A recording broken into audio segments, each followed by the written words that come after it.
বিকেলের হালকা টিফিনে কিংবা সন্ধ্যার টিফিনে মুচমুচে মজাদার কোনো স্ন্যাক্স খেতে ইচ্ছে হলে আজকের এই রেসিপিটা ট্রাই করে দেখতে পারেন। ঘরে থাকা সামান্য কিছু উপকরণ দিয়ে ঝটপট বানিয়ে টমেটো সস কিংবা গরম গরম চায়ের সাথে খেতে পারেন। বানানো খুব সহজ আর খেতে এটা চিকেন পকোড়ার মতো লাগবে। তো চলুন দেখে নেওয়া যাক।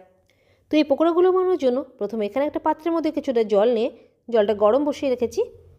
দেখতে পাচ্ছেন জল গরম হয়ে গেছে, ফুটতে শুরু করেছে। এবার গ্যাসের ফ্লেমটা বন্ধ করে এর মধ্যে দিয়ে দেব সোয়াবিন।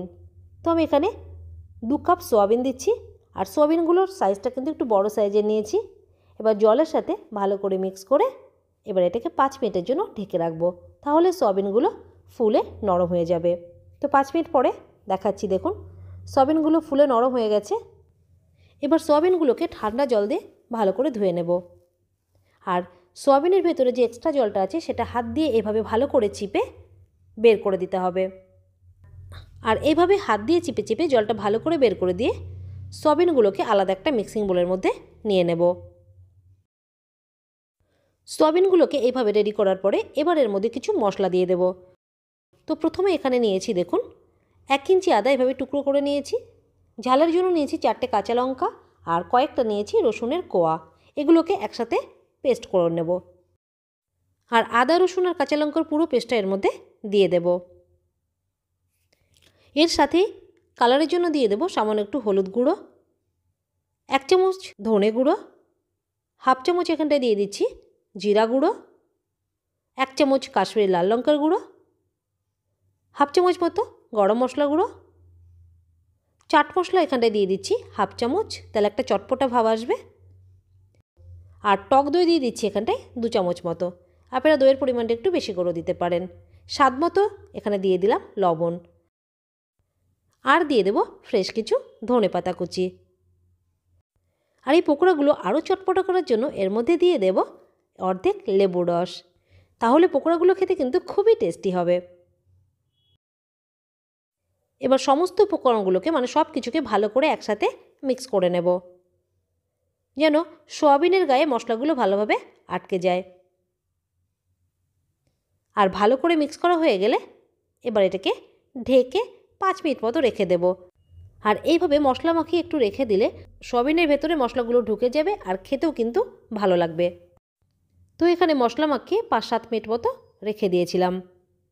আবারও ভালো করে একবার মিক্স করে নেব।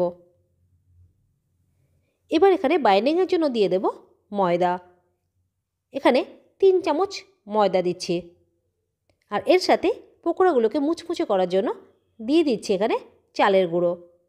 2 চামচ মতো দিয়ে দিয়েছি এখানটা চালের গুঁড়ো। এর বদলে আপনারা এখানে কর্নফ্লোরও দিতে পারেন। এবার হাত দিয়ে ভালো করে মেখে নেব। তো দেখতেই পাচ্ছেন এখানে একটু শুকনো শুকনো মানে ড্রাই দেখাচ্ছে। এবার এইভাবে একটু জল দিয়ে হালকা হাতে মেখে নেব। মাখার সময় একবারে কিন্তু খুব বেশি জল দিয়ে দেবেন না, অল্প অল্প করে জল দিয়ে এইভাবে মেখে নেবেন।